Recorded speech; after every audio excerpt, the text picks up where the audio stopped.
talk more about this now. But before that, just wanted to give you a little bit of a context. Yeah.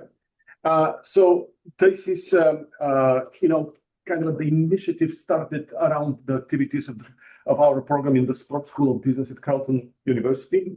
And we'll keep doing more broader workshops, but the idea of this seminar is to be a regular event, at least once per 2 months, whenever, sometimes once per month, and focus on different things that will help people get deeper into those things. So we have a web page now of the seminar, and some of the people that were initially engaged in this, and I mean here David Hudson from our program. He's a adjunct professor in the team program. We have Khaled, with whom we have been discussing this idea for the last two months, and who was excited to provide the first lecture. We have here, I don't see the name of Artin Lahore from Quantaset. He's one of the supporters, ideological in all kinds of supporter of such type of events. And Louise Davy from Montreal, who will be one of the next speakers. But I have put the names of the people with whom I discussed and that found the idea relevant and who are willing to contribute by informing their colleagues and so on.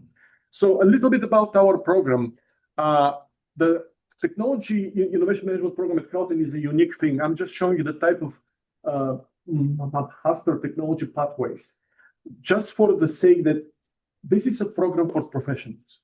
I have completed the program after having my PhD in physics. I was 35 at this moment. My son completed the program when he was 30 plus. Some of my colleagues that teach for the program have completed the program. So this is not an undergraduate and after undergraduate program. It's a program for professionals, for many people from NRC, Cisco, the former JDS, that they were completing this program. So this is a program for many of us. So just wanted to emphasize this because it's an opportunity for people that consider a career change, people that are willing to work on a particular project and particularly on a quantum topic, adoption of a new technology, new business model, new value propositions. We work on projects like this, and students have an opportunity to engage with projects to work for a company or to work on their own idea about this particular thing. So just wanted to give you this context so that you could understand why we were interested in this domain. Here I should mention Tony Belletti, the founder of the program, who founded it in '93, who passed away 3 weeks ago. It's a good time to mention him because he was actually the one who has nothing to do with quantum. He was the one who says we have to look at emerging technologies, things that are happening now, not just wait for things to happen and then explore what can be done with this. So this is part of what he does. A little bit about our speaker. Khaled is a senior research officer at the National Research Council of Canada. Sorry. Yeah. And it's always hard to talk about people from NRC because they have multiple levels of associations and multiple roles. So I count on you, Khaled, to explain a little bit about your group. I have friends that are director general of something, and they have their own director general. So and so on and so on. Yeah. But Khaled is someone who is in the domain and someone who cares about conceptualizing properly the terms. You know, he spent time talking to people, publishing in this domain. So he's this one of those unique people that really spend the time to reflect on those things and willing to share what he has found out. So we have a nice first speaker in the seminar that is actually has dedicated time to think about this. I'm thankful to Khaled about that. Before we continue, just wanted to mention the opportunity for in the team program that every organization, we are looking for organizations that have working on a particular issue and can have students to do their final projects solving those particular issues. And as I said, Our students are 25, 30, 35 people with experience, computer scientists, engineers from different type of engineering and so on. We have our own team showcase that will be soon. We'll inform everyone where you can see examples of such type of projects. So with this, I'll stop here and invite Khaled. And Khaled, please tell us a little bit more about your group, your role, because you play multiple roles in the organization, and then we can continue with this particular talk for today.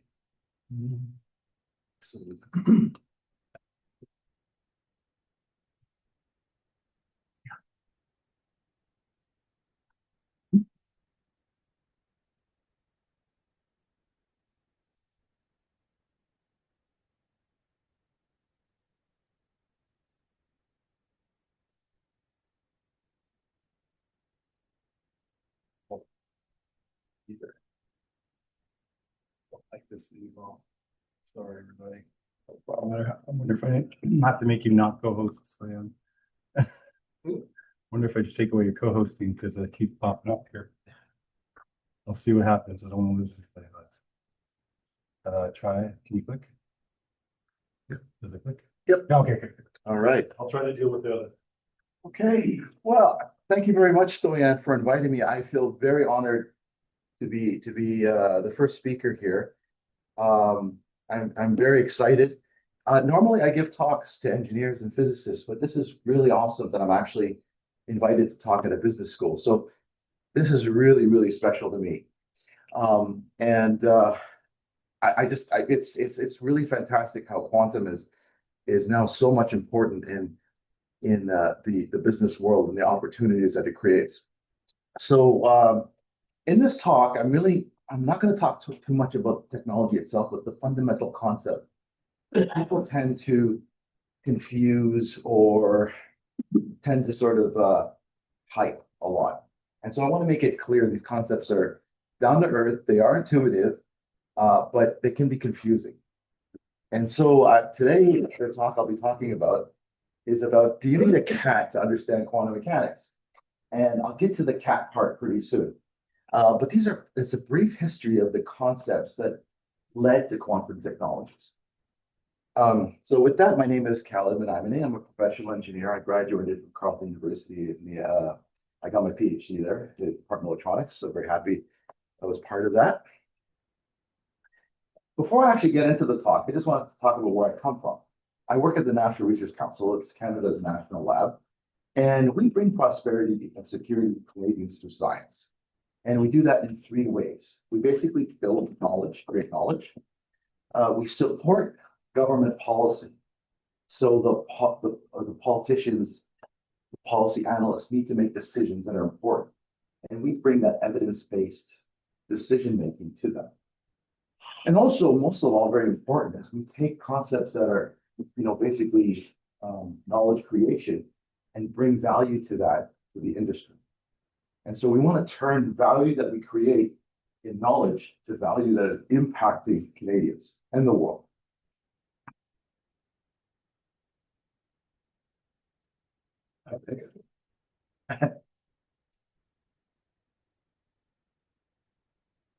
I'm trying to.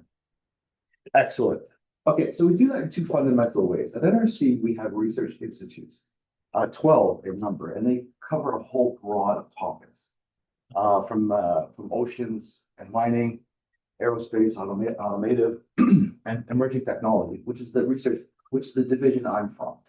And particularly, I'm from the quantum and nanotechnologies within emerging technologies.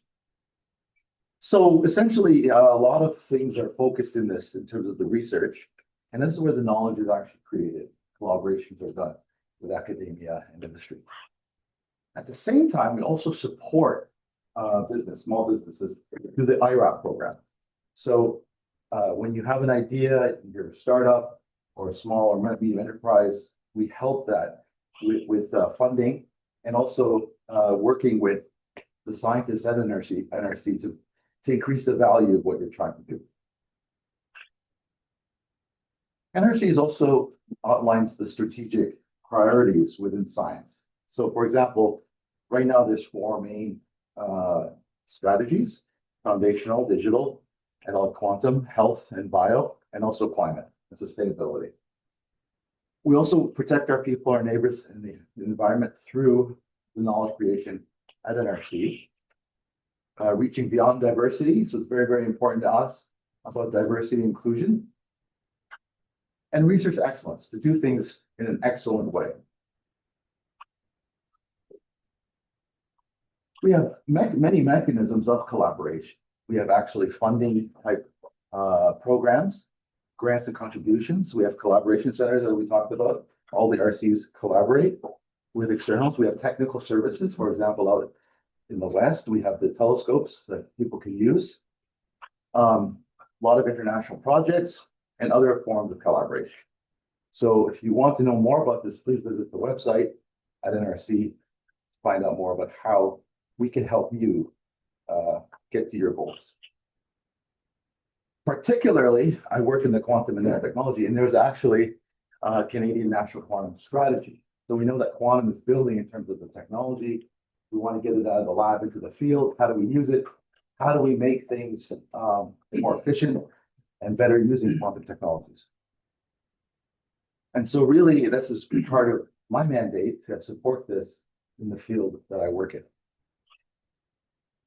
So the NRC Quantum and Portfolio, we have many ways of collaborating. We have the challenge programs. We have small teams and funding opportunities. We have collaboration centers. For example, we have the Joint Center for Extreme Photonics. That was basically built by Paul Corkum for ultrafast, and that's actually with the University of Ottawa. And then we have business innovation centers. We have the CPFC, which is really an outward-facing foundry for integrated semiconductor applications for photonics. And then we have the IROP program to help with this. I work in the sort of the nanotechnology area. So I work in a research fab called the ATF, the Advanced Technology Fabrication. So this is more sort of a lower TRL fab, where we try to take concepts and realize them in semiconductor systems, whether it's for quantum or for not, classical electronics, classical photonics, but also for quantum. And so we're building a quantum fab that uses a lot of the nanotechnologies to realize a lot of these quantum devices. So with that, that was the business side of things, but I want to get into the fun stuff. And the fun stuff here is talking about quantum. Now, before I actually jump into the talk, I want to give an illustration of something that hopefully will bother you. So what we have here is a very advanced laser. It's very, very advanced. See, that's very complicated. And I want to make an experiment with this laser. So I have two beam splitters, 50-50 beam splitters. So they're basically partial mirrors. So they let some light through, some light through, and some they reflect. And so we position them in this particular arrangement. Then we arrange mirrors, real mirrors that reflect 100% of the light. And then we place two detectors, D1 and D2, at the outputs of the last beam splitter. And we place them in these type of distances away from each other, under the following condition, that L1 plus L3 is equal to L2 plus L4. Okay, so it's very important that we do that. This thing is usually known as a Mach-Zehnder interferometer. It's just the name of the setup. So what we do is we turn on a laser and see what happens. When we do that, we see something interesting. Even though they're going through beam splitters, we get a detection at D2 100% of the time, and we get no detection at D1, 0% of the time. Now, this is why this happens. It happens through a phenomenon called interference. So the path lengths line up because light is kind of wave type phenomenon. The phase of the waves kind of line up and get constructive interference at D2 and destructive interference. They kind of cancel each other at D1. So we always have this situation. Now, what happens if I don't obey this geometry or this distance? If L1 plus L3 is not equal to L2 plus L4. I enjoy a discussion, so I don't want to sit here and just talk. I'm going to ask you, what do you think would happen? Yes. You'll get some light in D1. Yes, absolutely. So that phase situation isn't built up, and therefore you get some light at D2 and some light at D1. Now, so also at NRC, we make awesome light. We also make awesome single photon sources. And so we're going to place the laser with a single photon source, meaning just one particle of light will come out. Let's see what happens. We're going to go back to the condition of L1 plus L3 is equal to L2 plus L4. So we have a photon come out. It follows a particular path. Where do you think it's going to go? Is it going to go to D2 or D1? D2. Okay. Let's take the other path. So we have another photon. It takes the other path. Where do you think it's going to go? D1. D1? How many think D1? Put your hands up for D1. Put your hands up for D2. All right, goes to D2. Excellent. So even single photons follow the path of the laser. Now, we're going to put something in one of the paths. This actually is called the Lutzer-Vonman bomb tester. It's actually a published paper, and it's been actually a realized experiment. Actually, University of Ottawa, Bob Boyd has done this experiment. So we basically put something in one of the paths, okay? Now, if we release a single photon, if it takes the wrong path, it's a dud maybe, or explodes or whatever, but nothing gets to the detectors, obviously, because it's an absorber. There's something in the path. Now we have a photon going the other path, okay? It's not going in the other arm. It shouldn't know what's in the other arm, right? Where do you think the photon is going to go? You know, Two or one? one, Put your hands up. one. No way. Okay, two. It went into D1. So this is really the, how can I say, one of the weirdness of quantum mechanics, that this particle shouldn't have a brain, it shouldn't have a spine, arm two, yet it knows something about a path it didn't go through. Okay, and we call that it has access to counterfactual realities. And this is really one of the essence of quantum, actually the essence of quantum itself. What makes it strange, what's bothered Einstein. How does something like a photon know what is happening in the other arm? Back to the cat. Okay, so contents of the talk. I'm going to talk about what is quantum really. You know, the general concepts of randomness, entanglement, and then I'm going to talk about what is computing, because I'm going to try to mix those two. A very important pieces for computing, something called the Trips-Turing cases. And then putting them together. What is the qubit? We always hear the qubit. Teleportation, really?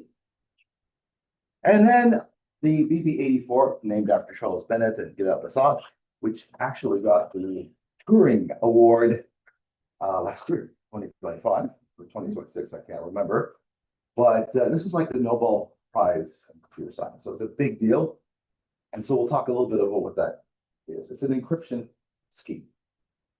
How about the cat? The cat is coming. The cat is coming. So what is quantum? Oh, here's the cat. Okay, quantum is about superposition. You know, the famous thing is Schrodinger's cat walked into a bar. He doesn't. So that's the counterfactual reality that we're talking about. It's about randomness. Ever heard of the quantum random number generator? That's what bothered Einstein very deeply, about the randomness of quantum.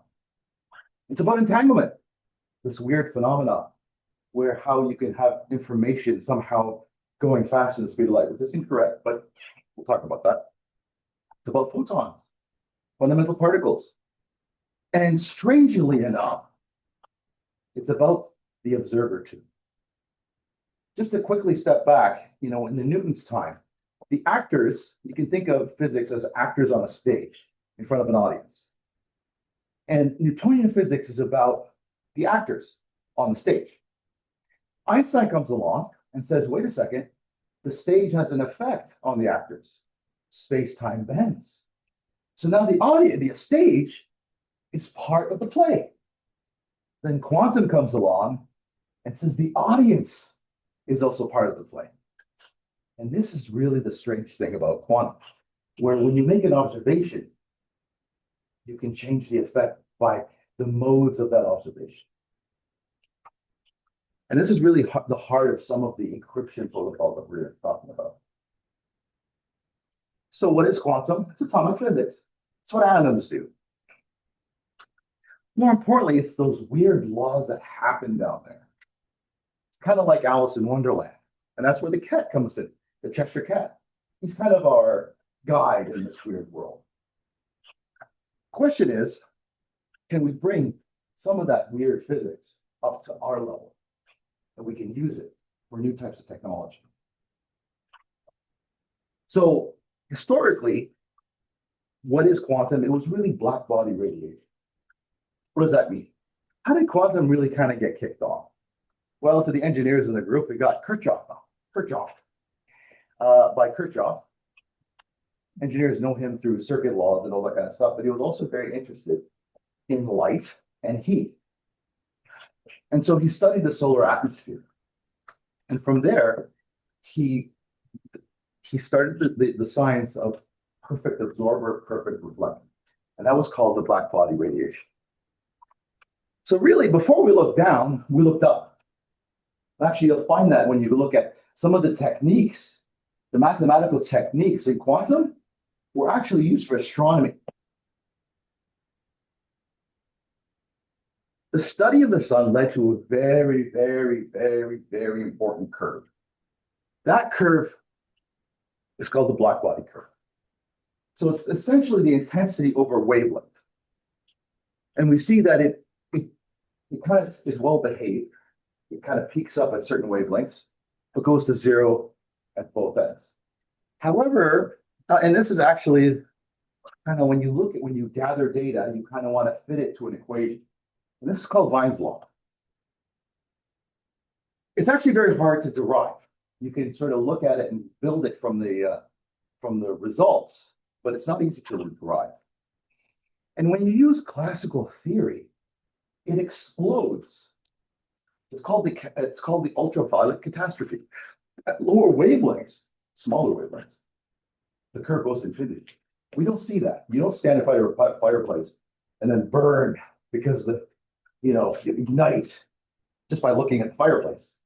In classical theory, that's what essentially should happen. If you're by a fireplace, you should ignite, and it doesn't happen. Okay, so something was strange. Until this guy comes along, Max Planck, got the Nobel Prize for it, and he saw. So Max Planck took a really close look at this equation. And he had a very hard time deriving it, especially the -1. That pesky -1, he couldn't figure out what to do. But he came up with this really strange idea. He said, well, what if I assume energy is not continuous, but it comes in packets, discrete packets? And when he did that, he got that pesky -1. And therefore came up with a constant because of this work, famously called Planck's constant. It's actually reduced constant, it's divided by 2 pi, but when you see an h bar, it just means Planck's constant divided by 2 pi. Anyways, but really he got that constant. So really this was him before discovering quantum. This was him after discovering quantum. Yeah, it was a painful process.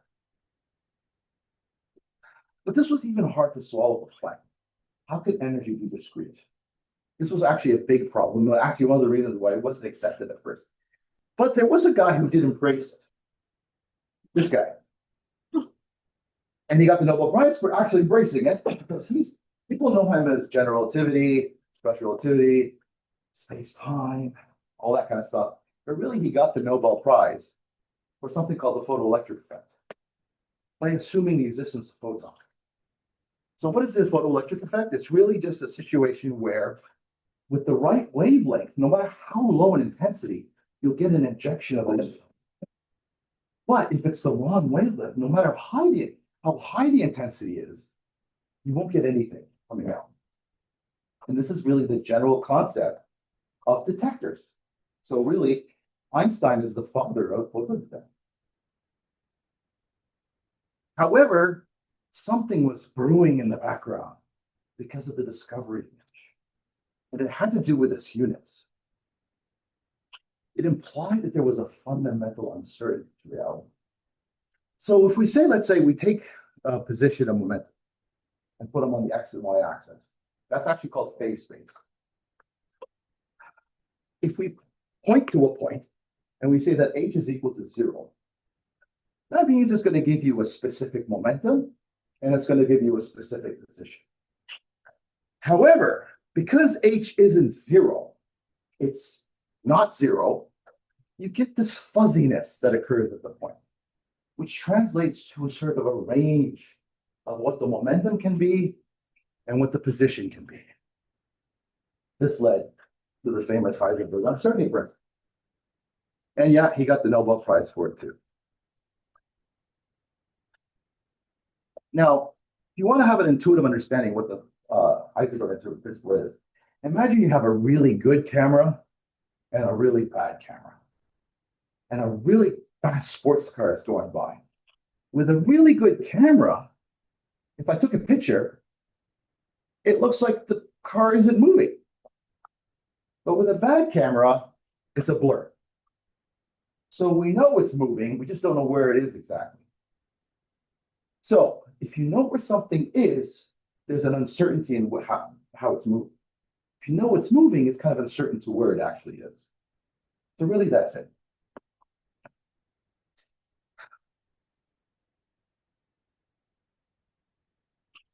Then comes a guy, Schrodinger. He's trying to make sense of this. People tend to like the determinism. They didn't like the indeterminism of quantum. Let's see how we can make this deterministic. So he brought his famous eigenvalue tool set, which really translates to wave mechanics. So he tried to make a deterministic world using his wave mechanics.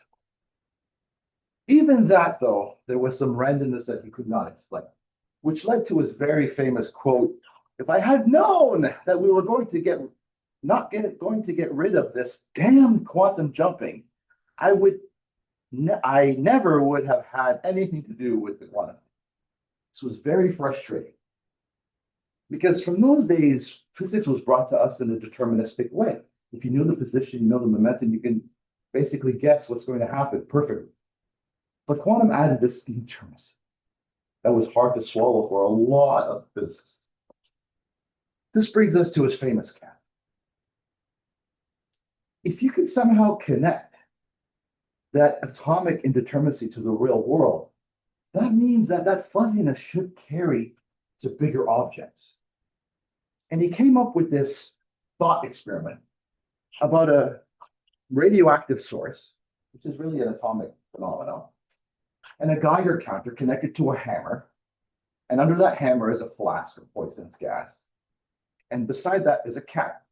And all this is in a box. I'm not looking at the box. According to Schrodinger, this cat should be alive and dead at the same time. But we know from our everyday understanding, things are either A or B. But quantum is saying, no, it's both. This is really against logic. People tend to use Schrodinger's cat as a way of showing the weirdness of quantum. But Schrodinger actually put this forth as something is wrong. This shouldn't happen. Regardless, we're going to go with it. We're going to say yes. We're going to conceptualize and say, well, let's say that there is a state that you can have counterfactual things existing at the same time. You have a cat that's alive, cat that's dead. You see the 1 over root 2. If I square it, it's half probability. This gives us a natural parallelism that things can happen at the same time that are counterfactual in some form or another. And I also want to make this very clear. The wave that Schrodinger is talking about doesn't exist in our 3D space. It exists in something called configuration space. It's a higher dimensional space, okay? And it's a space, for example, I'll give you a quick example. We live in a 3D space with many particles. So n particles, 3 dimensions. Configuration space, how do we get to it? We go to one particle, but 3 times n dimensions. So we have a particle moving in 3 times n dimensions. So if there's 10 to the 80 particles in the universe, configuration space has one particle moving to 3 times 10 to the 80 dimensions. Okay, so that's what you got to really focus on, is that the wave equation and the wave function doesn't exist in 3D space, it exists in configuration.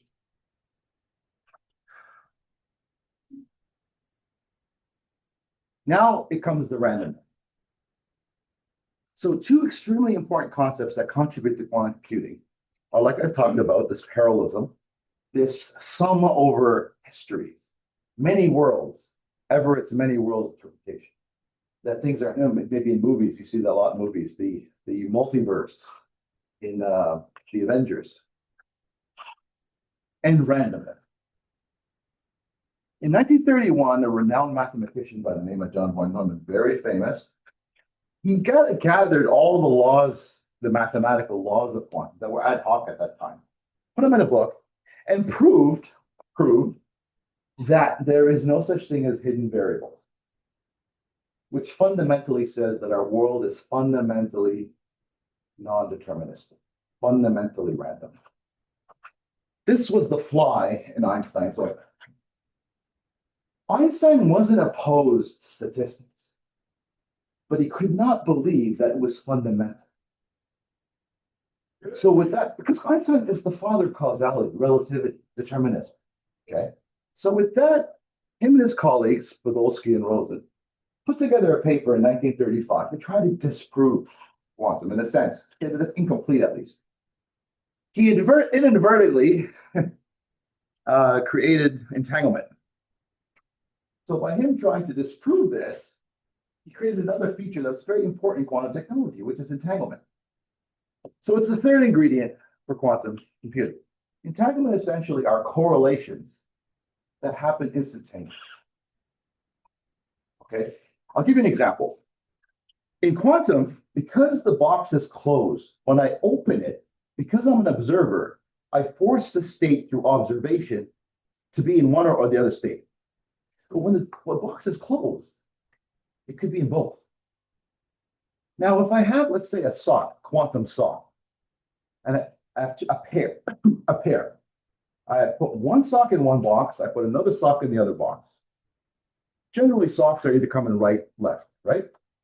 I put both in 2 separate boxes. I give one to Nikki, she goes to Mars. I stay here on Earth.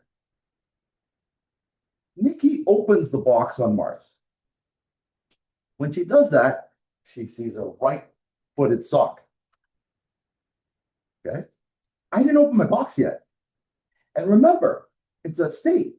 But by Nikki's action on Mars, instantaneously, my sock becomes left. She would know that. So we're talking about a quantum world. We're not talking, in a regular world, yes, obviously, she sees a right-footed sock. She knows immediately I have a left one. But that's not what we're talking about, quantum. You are part of the creation of that state when you make the measurement. So you force by your observation. So your actions on Mars instantaneously influence my statistics on Earth. And that's what Einstein called to be absurd. But through the experiments of Aspen, Plauser, and Zeilenberg, which got the Nobel Prize in 2025, they showed 2025 plus 6.4, say this is a real phenomenon. Let's go on to, I'm not even going to attempt to pronounce the German. It's a problem. Okay, so what is it exactly? Now, we look at computing itself. Actually, the first analog computer was like 3000 BC. So it's really a tool that was used for astronomy. Years that you pull helps them predict the seasons. The modern age was ushered by this gentleman by the name of Alan Turing. Watch the movie, The Imitation Game. I highly recommend that you watch it. It's about his life. It's an excellent movie. he kind of kicked off modern computer science with his famous 1936 paper. And it's basically titled the blah, blah, blah problem. And really what is it? It's an algorithm that takes a logical statement as input and correctly determines its validity in finite number of steps. Okay. So Turing developed an abstract notion of a computer through what he called, well, it was named the Turing machine. And really, it's a simple machine. It's a bunch of tape, it's infinite tape, with a head in the middle that can write, read, and put symbols. So the tape itself is kind of chopped up into cells. You can write 0, 1, or blank. The head looks at one cell at a time, and it can either do some certain operations. So you can give it a simple rule. If you see a 1, go to state A. If you see a 0, move in different directions. So really, that's the algorithm we're talking about. This is connected to a very deep problem in mathematics called the incompleteness theorem by Kurt Gödel, who was a friend of Einstein. And there was a question here is that, if it takes a long time or it never stops, it's an undecidable problem. That's actually an issue in math, a deep issue in mathematics. But that's for another topic. But it actually has effects in the quantum world as well. So this led to the very famous Church-Turing thesis, which basically says any algorithmic process can be simulated efficiently using a Turing machine. So the key word here is efficient. But is this true? It turns out that actually analog systems can solve problems that a Turing machine couldn't. This was interesting. However, noise in the system made the analog option impossible.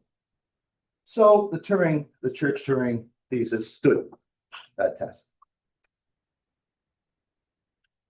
This actually means that the noise in a system has to be part of the computing process.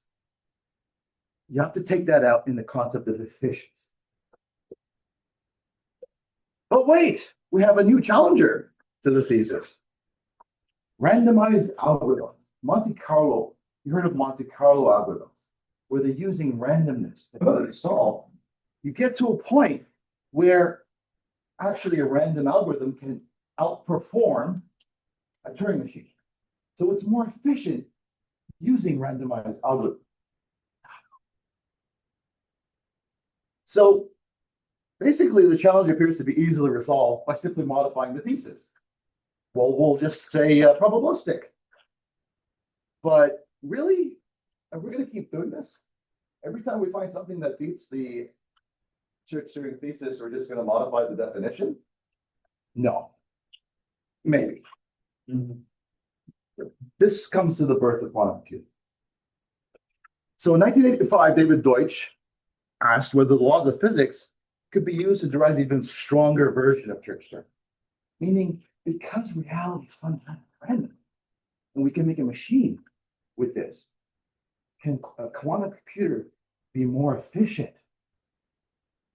Right? This is what he brought up.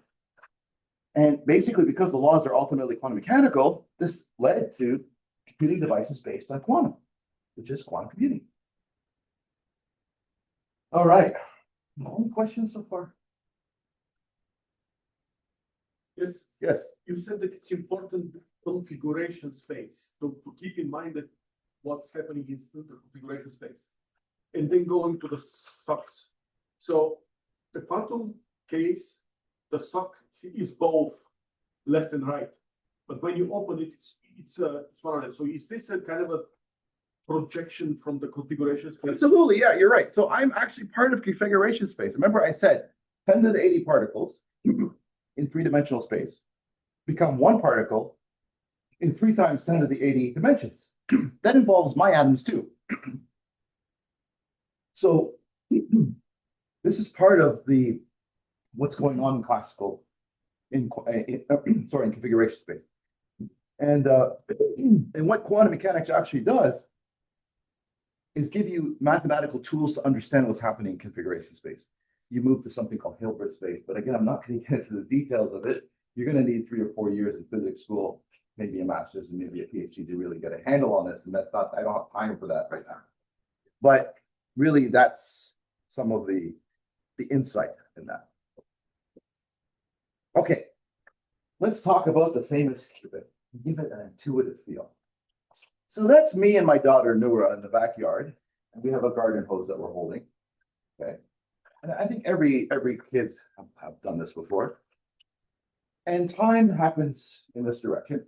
Okay, and let's say I send a hill over to Noura. She's going to get this bump that moves across, and then Noura is going to send me a valley. What if we do it at the same time? What do you think happens? Right. Oh, thank you so much. It cancels things out. We get this straight line.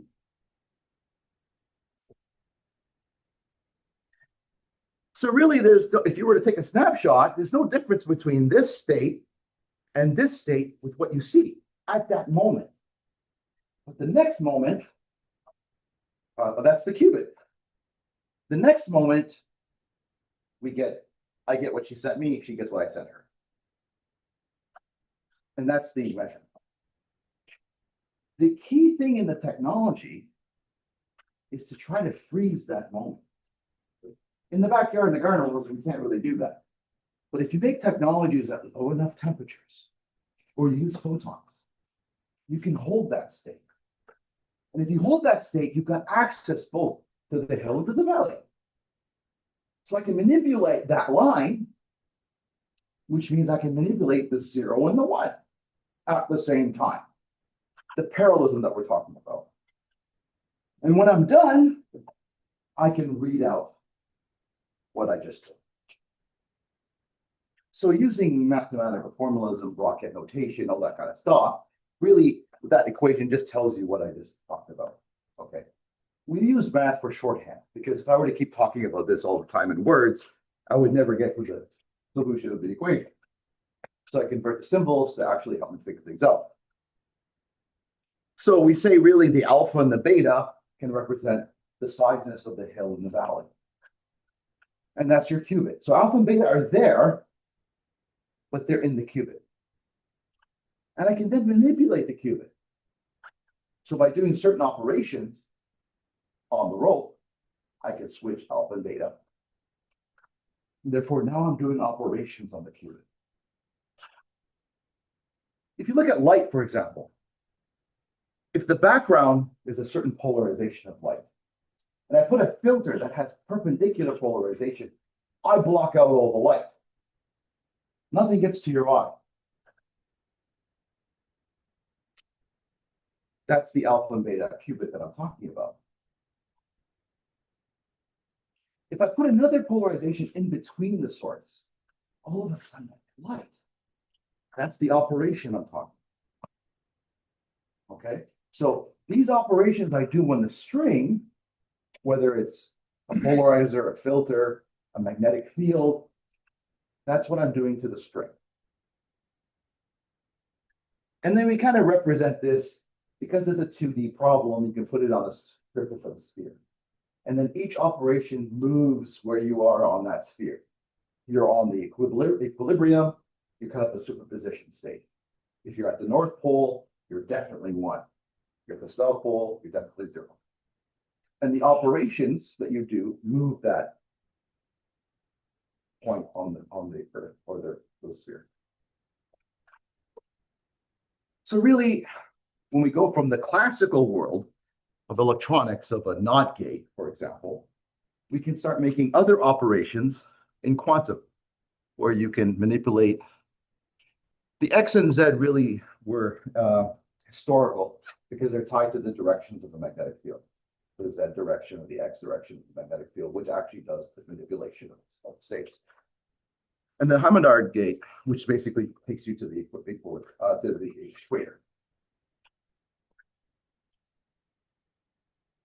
And so if we can do that for classical electronics, Maybe we can do that for quantum electronics. And so we have something called the control NOT gate. So we have NOT, but now it's a control NOT gate. And this is really an entangling gate. So if you've got two states that are not entangled, you can create that sock situation by applying the control NOT gate. And now you've got two socks in a box. These kind of lead to something called Bell states. They are named after John Bell, who really had a close look at that EPR paper that Einstein wrote back in 1935. And Bell put together a paper in 1964 to really have a look at what that result was. Came up with the concept of the Bell state, entangled states. So you have, if you enter the in state, you can create an entanglement. So you'll have beta 0 means this state, beta 0 means that state, which basically means you have a hill valley. You've got two valleys, you've got hills, and you can entangle them.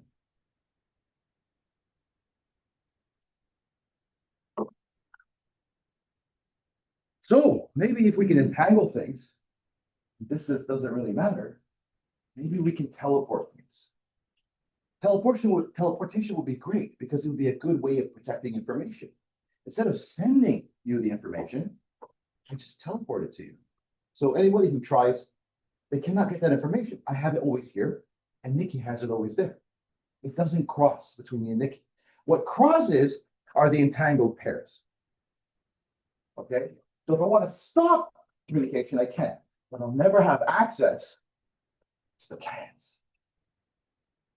How do we do that? Let's say we have a state that we want to teleport. Okay? We create two entangled pairs. We send one to Alice on Mars, and we keep one for Bob. Or no, say Alice is on Earth and Bob's on Mars. And Alice wants to teleport a state to Bob. So she sends this particle over to Bob, and she keeps that particle, and she entangles through a CNOT operation her state with the entangled pair of her. And now they're all entangled. And because the wave function lives in configuration space, we can rotate this big state to where, because space and time don't really matter in configuration space, we've rotated it to where Bob is. We go and make measurements here on Earth. We get a particular measurement that we know. We communicate classically to Bob and say, this is what we have. Bob corrects it and gets the teleported state. So really, this is just a quantum computer mechanism state for realizing teleportation. Now we're gonna, how much time do I have? Can you say that part again? Yeah. Which part? The whole thing? Yeah, yeah. Okay. We have a state that we want to teleport. Remember, states live in configuration space. Okay. We have a piece of information that we want to teleport. We don't want to send it. We want to teleport it. So we have that state, but we create entangled pairs. These are photons, let's say, that are created in some experiment that are generated from some conservation rule. So we take one of the pairs, one of the particles, and send that away to Bob on Mars. We keep the other one here. They're entangled. Okay, they're the two socks we talked about at the beginning. Okay. Bob now has the entangled pair sock. I have the sock here. Now I run a CNOT operation on my state with that sock that I have. When I do the CNOT operation, I entangle my state with that sock. Now they're all entangled. What happens now is I apply this H gate, which in a sense rotates the state. Because the state is created, I created a huge wave function now that spans between Earth and Mars. When I apply that state, it rotates that state. It takes my qubit over to Bob's in configuration space. And now he has that portion. We make measurements and get values from those measurements that then allows us to do some corrections to that information, which then gives me the original state that I wanted to teleport.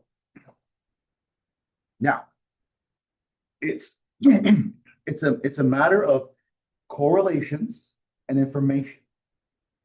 I'm not really teleporting something. I'm sending information. I'm not sending a thing.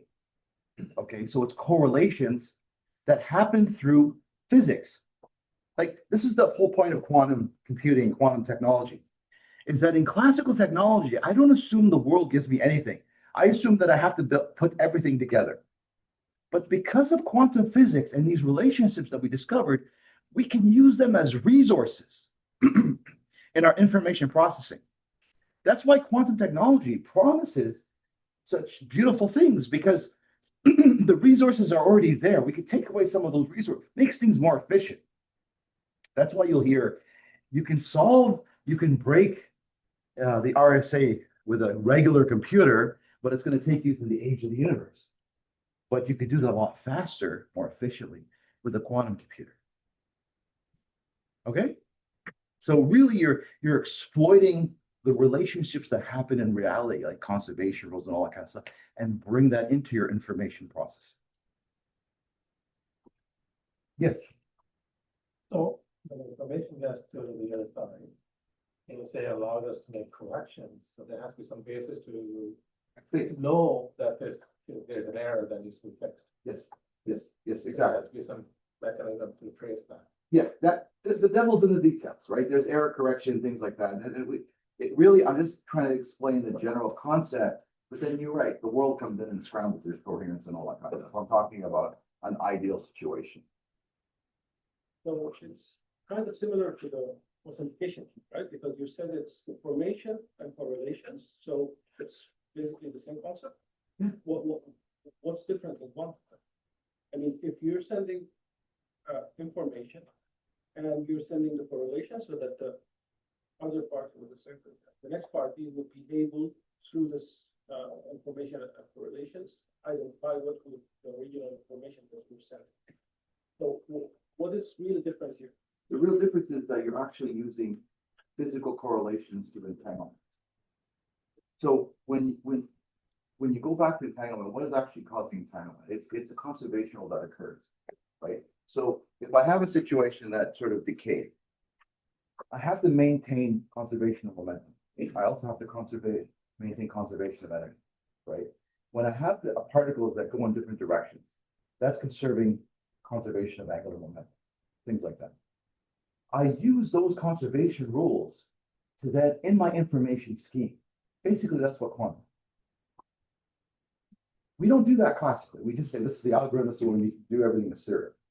But because of entanglement coming from conservation rules, that is actually what we're exploiting. Is it not because that in the classical case we have a physical transfer? You know, we need a photon to start from here and go somewhere else. In the quantum, we have actually there is no physical object moving, transporting the information. It is the entanglement that kind of informs the other. Yeah. It sounds mystical, but really it isn't. So what happens here is you are sending something. You're sending the photon, but that photon has a relationship, a correlation relationship that if I see it to be this, it has to be that. But I've affected it because quantum is fundamentally random. So when I make an observation, I interact with the system, it forces it to take a position. But it forces it to take a correlated position with its sister on the other side of the universe. Okay? And really this comes from conservation rules. Yeah, we know that. In an optical fiber, if you have a laser, you have a detector, a pulse is going. Yes, that's one way. Pulse is actually moving from A to B. Yes. In this case, it's the correlated kind Yes, it's correlated statistics. It's so you impose or embed your information in the statistics of correlations, right? And these correlations ultimately come from physics, come from conservation rules. You have to maintain these conservation. I can get into a little deeper, but maybe that's another talk later on in terms of yes. Let's do it out on a superconductor box could solve. So the two boxes, Alice and Bob's boxes are entangled. Alice does something with her box, opens it, that's a white sock. If she tells Bob what she did to that box, Bob does the same thing to his box on Mars, opens it, should see a white sock is up. Yeah, so she has to communicate to Bob the type of experiment she did, but she doesn't have to tell him what she got. Yeah, so that's it. And actually, I'll come to that in a second. Okay. Yeah. Okay, now, actually, this is actually what I'm going to come to here. This is the BB-84. And yes, in 1984, Bill Bassan and Charles Bennett showed that the security need not rely on the computational assumptions, but instead can be enforced by the structure of the physical laws themselves. So we can use reality to help us protect information. And actually, they were awarded the Turing Award. This is really considered the Nobel Prize for science. So what is now called the BB-84? So it's really nature hacking us or hacking the bad guy. You have Alice, you have Bob. No matter where they are, it's Alice and Bob. Alice has some information that she wants to send to Bob. So that information can be a red ball or a blue ball, but then though that information could be a 0 and 1 in that particular basis, right? When I talk about a basis, in math, I kind of relate it to the Cartesian plane, X and Y, they're perpendicular. Or I can relate it to some diagonalized version of that, okay? So that's what I mean by basis. Just some well-known standard, but I can have two different standards. And I can encode my information in those standards. Bob has a filter for both of those standards. He doesn't know what Alice is going to send. So he just picks randomly what filter he's going to use. And so he's going to get information. He's going to get statistics. Based on the filters he chooses random. After they do the experiment, they pick up a regular old telephone and they communicate classically. Anybody could listen in. But what they share really is the basis that they were using, not the results that they got. They keep only the cases where their basis matched. And with that, they create a statistic from the matched basis that has the encoded key. The details are in the paper, but really that's the essence of what it is. You randomly choose basis, you get some results, you pick up the phone, what basis did you use? Okay, let's look at the bases that actually lined up. That information, we've encoded a key. We use that key to now decode the information coming through on the regular channel. If we have an eavesdropper, she might want to copy or try to observe the photons or the particles that we're sending. And this comes to the fact that when you look at something in quantum and measure it, you fundamentally change that. And you're going to fundamentally affect statistics of Bob and Alice. And then they know someone's on the line. We need to abort. So really, that's the essence of the BB-80. Yeah, no. Good question online, if I can ask it. Yeah. So if you apply quantum gates to a correlated or entangled photon, does it actually modify the state or the distribution of the remote? Yes, because the entanglement creates a larger wave function. Now you're operating on that wave function. Okay. So, conclusions, takeaway. Superposition, the ability to have different realities happening at the same time, the socks in the box. Randomness creates a more efficient way to do algorithms. Entanglement, you have access to situations that are independent of space. Elegant physics, daunting engineering, but worthwhile.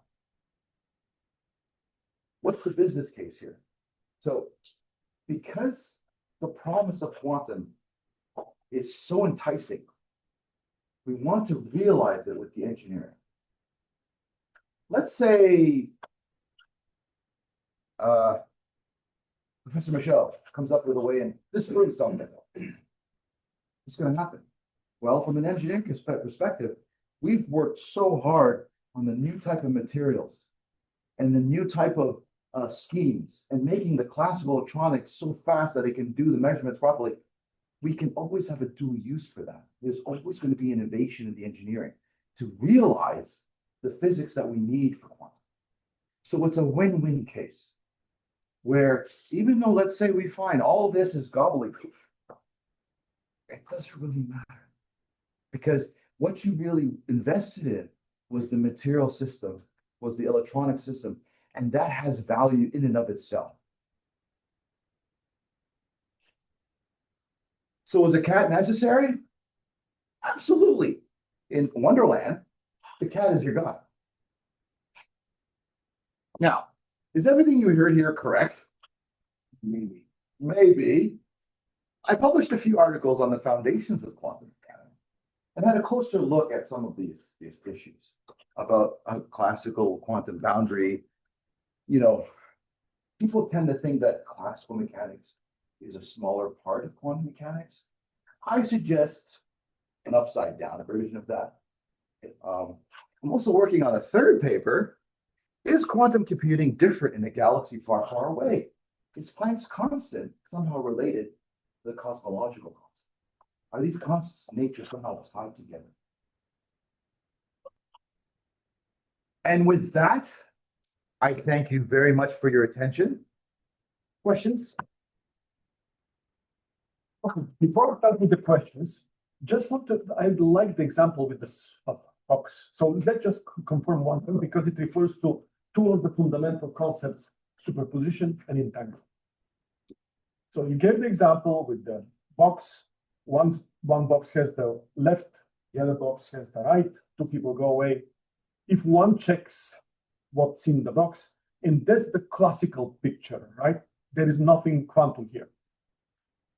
Let's move. What would be the quantum equivalent? The superposition comes when people do not have just one left, but they have a superposition of both left and right. So both Alice has a superposed left and right, and Bob has a superposed left and right. Because they were together at the beginning before they split, those were entangled. And we'll see what entangled. Correct so far? Yep. So the difference between the classical and the quantum is that they don't just have one of the two, but they have a superposition of the left and the right. This is the big deal with the quantum, that you can actually create socks that are both left and right. And because Alice and Bob were together, those were entangled in a way that once they split, they don't know what's in there, but they will, by opening, they will make one of them real, right?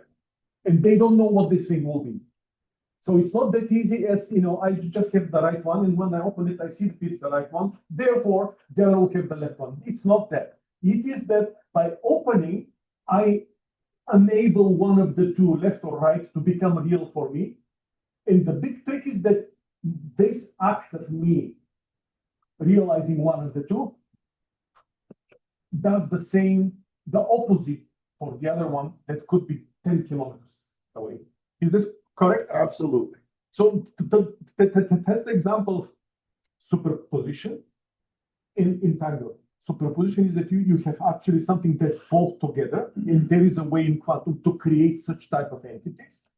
And entanglement, that once they have been together, they're actually anti-correlated. If one is the left, the other should be the right. And this is what the conservation law is. That the conservation law is that, you in a couple, you should have left and right. So if you have a left, their mama must be a right. And if once someone opens and see left, the other by law should be the other one. Okay, so that's a correct thing to. Yes. Okay. Do the rules of conservation ever fail or result in probability that when you separate the two socks in this example that they end up becoming the same? during the, Well, we're idealizing it. We're not necessarily an ideal case. In the real world, you're dealing with the universe.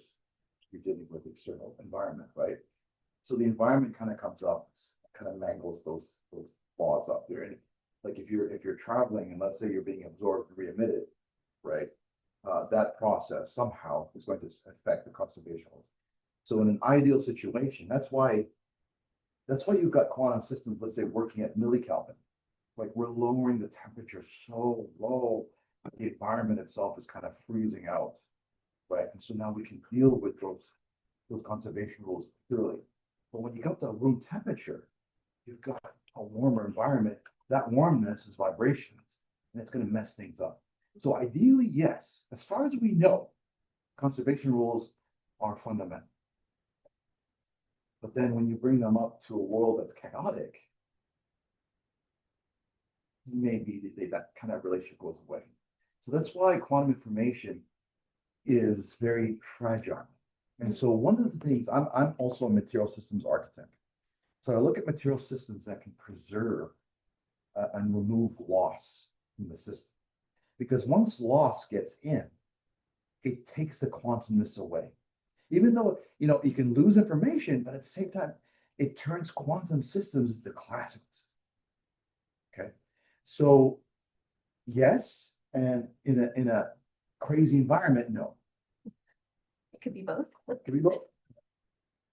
So we talk about quantum, so in general, we can name this stage as quantum, but the quantum mechanics, quantum computing, and how many different names do we have? This is my first question. And the second one, are we using quantum only in computing or in which different areas we can use quantum? The great question is quantum what? Quantum what? Quantum is an adjective Yes. to what? Actually, great question. First question. It's similar to the problem of something called entropy. Entropy is typically defined about the amount of disorder in it. Right? Low disorder means low entropy. High disorder, high entropy. There's two fundamental issues with that. There's two understandings. There's the original understanding of entropy that came from Carnot back in the 1800s and Clausius that related to the efficiency of a heat engine. How efficient can I make an engine? And there seems to be a fundamental limit on the efficiency. You cannot beat it, okay? That's an engineering question. That's a resource question. Then you've got Boltzmann's definition of entropy, which is 100% mathematical statistical. It's independent of the engineering. It's just a scientific explanation. Quantum mechanics deals with the Boltzmann type of understanding, the fundamental, independent of engineering science questions. What is the fundamental principles? Quantum technologies, on the other hand, has to deal with efficiency, resources, application. Okay, so when you say quantum mechanics, you're talking about the rules. When you talk about quantum technologies, you're talking about resources, efficiency. Okay, and why quantum technology has promise is that it can lower the resources needed that you would typically do or need in classical technologies. Okay. The second thing you brought, quantum what? Well, anything that requires resource engineering, you can bring in quantum. So sensing, computing, simulation. So that kind of answers the first question, answers the second. What? Quantum what? Well, anywhere you need to reduce resources, make things more efficient. We can then use the laws of nature to help us with that. So is there anything other than quantum computing that works on the resources? Quantum sensing. So actually, quantum sensing is probably the lowest fruit on the quantum tree. And what I mean by that is when you need to do quantum encryption and quantum computing, you need to have a high level of coherence. You need to make sure that your waves are on top of each other. The phases aren't getting out of hand. It's hard to do. That's why we have to work at low temperatures. But with quantum sensing, decoherence is something that's very useful. I create that state, and if I can sense something on the time order that is before the decoherence happens, that sensing mechanism will decohere my state, and therefore I've sensed it. So do you remember the this here? Let me go back to the phase space.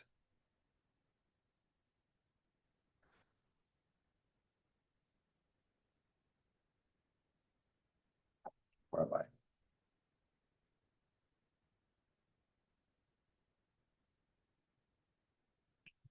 Right here.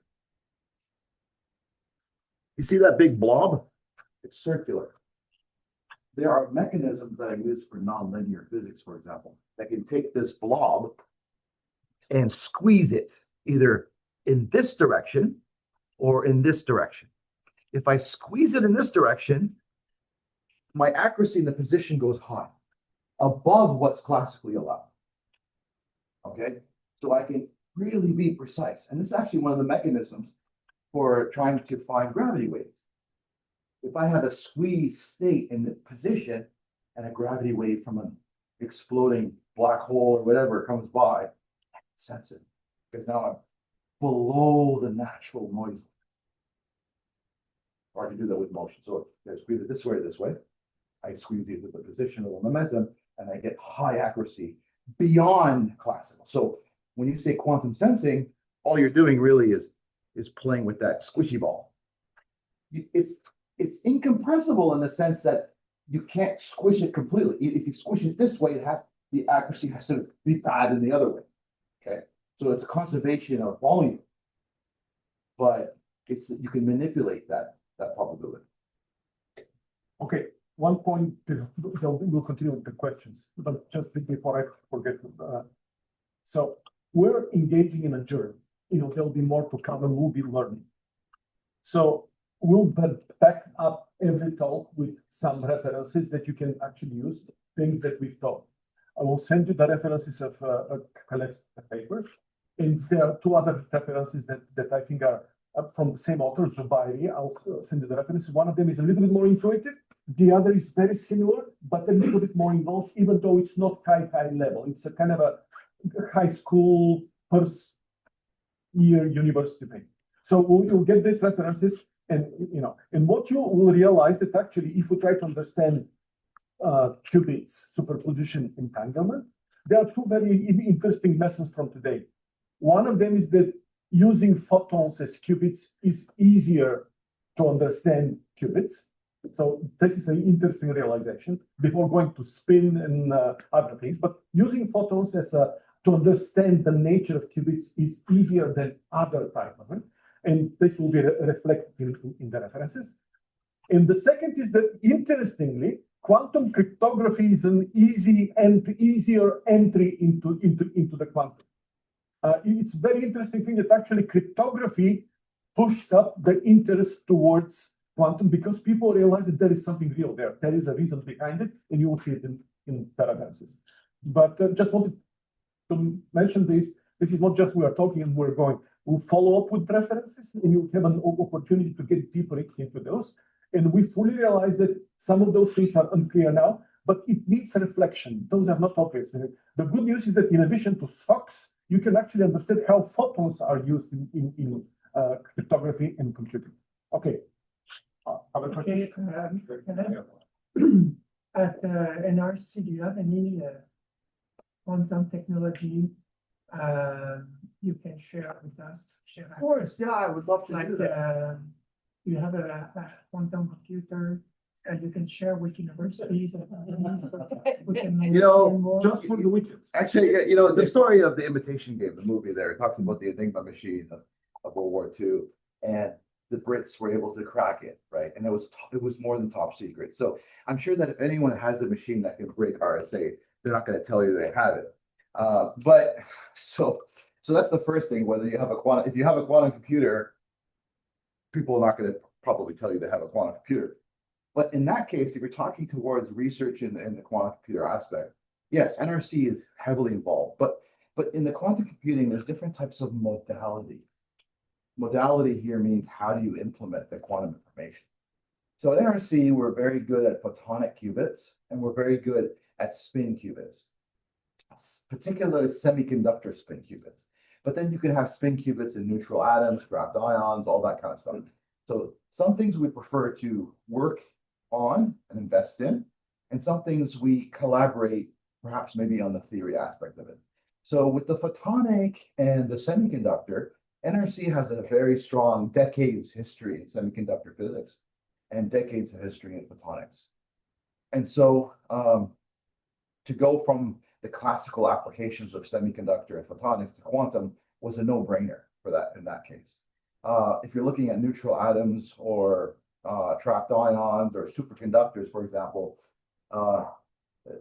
we have some superconducting work, but it's not so much on creating transmons and things like that. If we're going to partner, we would partner with somebody that already has that technology, and perhaps that's the whole point of the new program that's coming out. It just got announced. It's called the QUIN program, the Quantum Interconnecting Challenge Program, open to everybody to work with NRC scientists. And it's about connecting all these modalities together over a quantum internet. So things like transduction. What's transduction? Going from one form of energy to another, going one from a quantum state to another. That's very, very important. So we focus on, that's the hardware.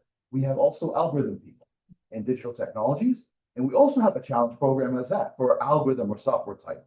Quantum Safe just came out. That's with the Digital Technologies Group at NRC at Waterloo. The director is at Waterloo for the software aspect of that. So we have two geared towards software under Phil K. And Corey for the algorithms and Quantum Safe.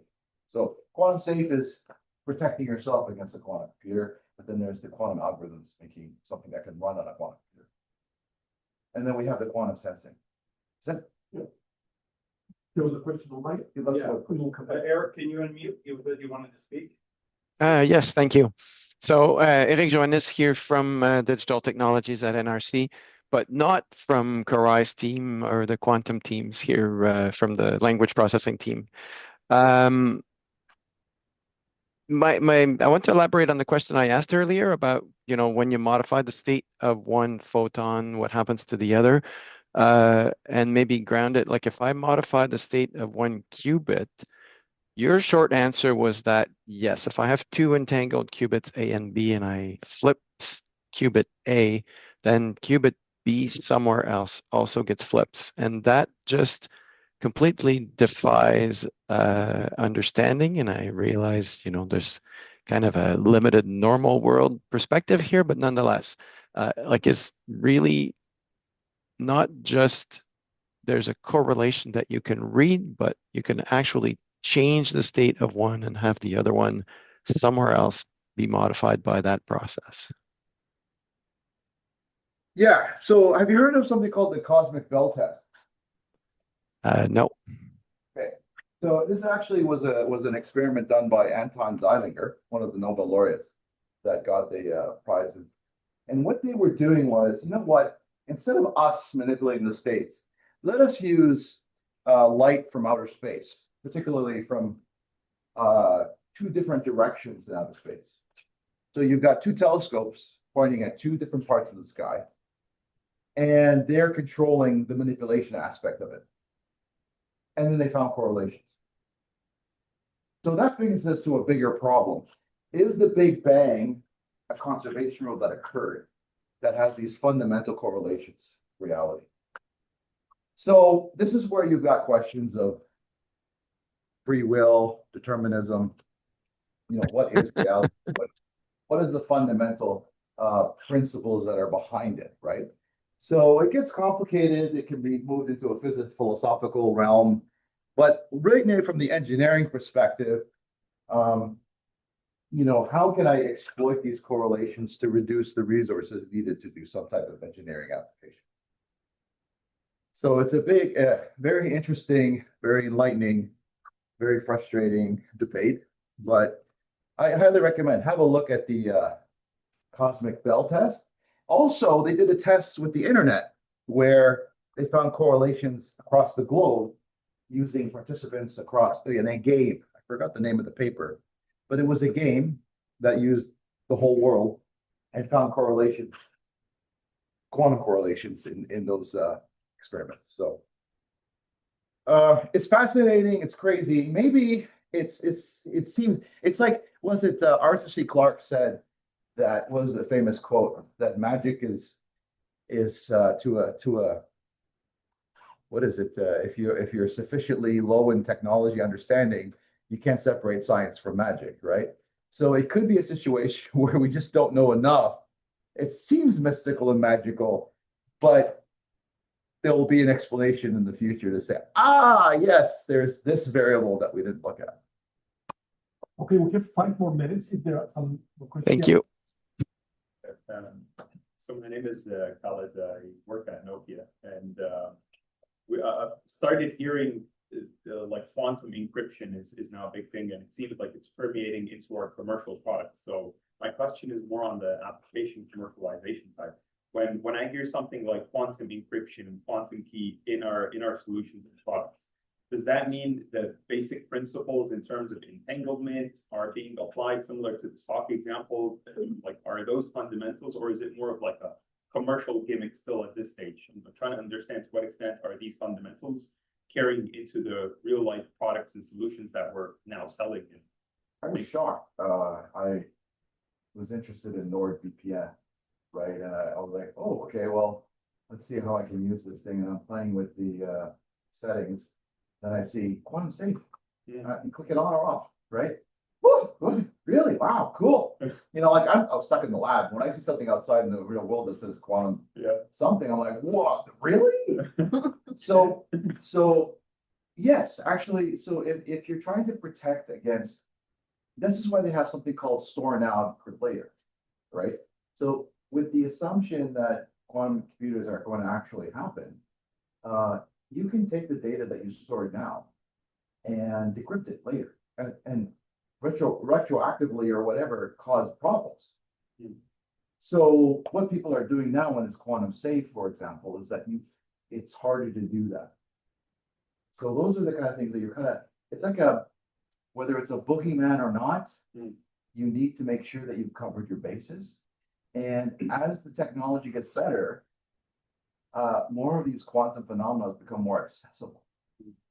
And if that's the case, people can use that. So we're not really, we don't know what kind of issues are going to happen in the future. People are working on that. But your commercial applications should be resilient and robust against that. And that's the argument that you have with quantum safe. And Nokia is leading that, one of the leaders in that field. So I hope that answers your question. Can you take that a step further with, for example, what are they doing to kind of make it more difficult for once the quantum computing is able to decrypt this stuff, what are they doing to kind of make it harder? Yeah, good question. I'm a hardware guy, so I don't really know much about the algorithmic ways or things of how they do that. But for example, one mechanism, I don't know if this is going to answer your question, but it's in the flavor of that. So for example, RSA is basically taking a huge prime number or it's the most popular. Yeah, it's a way of taking a big number and factoring it to huge prime number. Okay. Perhaps we use another way, like a lattice method or some geometric, Rubik's Cube type of way of encrypting something. So it's harder for a quantum computer to do that versus that type of thing. So it could be different ways of changing how you protect information. Online question? Yeah. Online question? Yeah, I got one from Mohammed online. It's kind of more on the algorithm side, but still. So he said video games usually use pseudo-random numbers, meaning randomness generated by algorithms that simulate randomness for things like war generation gameplay events. Could quantum computing true randomness improve or replace? Oh yeah, that's a big program, like the quantum random number generator. So you're using the phase of light, for example, and that uncertainty that I was talking about, right? That's a fundamental randomness that we're talking about here. Okay, so that's what people use. So they'll use a laser light, apply some nonlinear medium to it, and get some type of distribution that could considered random. And you can actually buy things like that. That's actually on the market. Last question. There's two competing solutions to the cryptography problem. So one is, EQC, which is it's a classical algorithm that can't be broken on either classical computer or quantum computer. The other one is based on BB84. I would tend to think only the BB84 would give me an absolute guarantee of security, but I appreciate your opinion. Yeah, no. There are ways of defeating that. There's ways of trying to, it's like evolution and coevolution, right? You see, a fish that can glow at night and another fish that can do something to it. So there's always this evolution of enemy, and you're trying to counter whatever the other person's doing. So BB84 is probably the simplest, where you send a photon, and if you measure it, you change the state. But there are other techniques, like there's teleportation, a way of protecting information as well. So they increase in sophistication, but as they increase in sophistication, they also increase in the engineering needed to actually realize that. So it really comes down to, what is the application that you want to do? What are the resources needed to realize that? And can quantum help you lessen the resources needed? That's a trade-off, because it purely from a fundamental perspective, quantum should be taking the amount of resources you need to almost zero. You just have this reality that you can exploit. But from an engineering perspective, it's really, really hard to get that resource saving capability. Okay.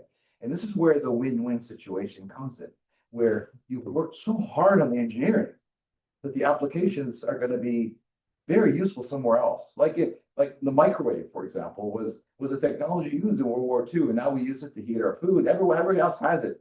So what is needed to make this quantum computer that can then turn into something that everybody has in their house as a way of making their lives easier? So don't know if that answered your question, but yeah, but this was a great point, which refers to the Nokia language. For Nokia, quantum safe means quantum cryptography in what they sell as a feature.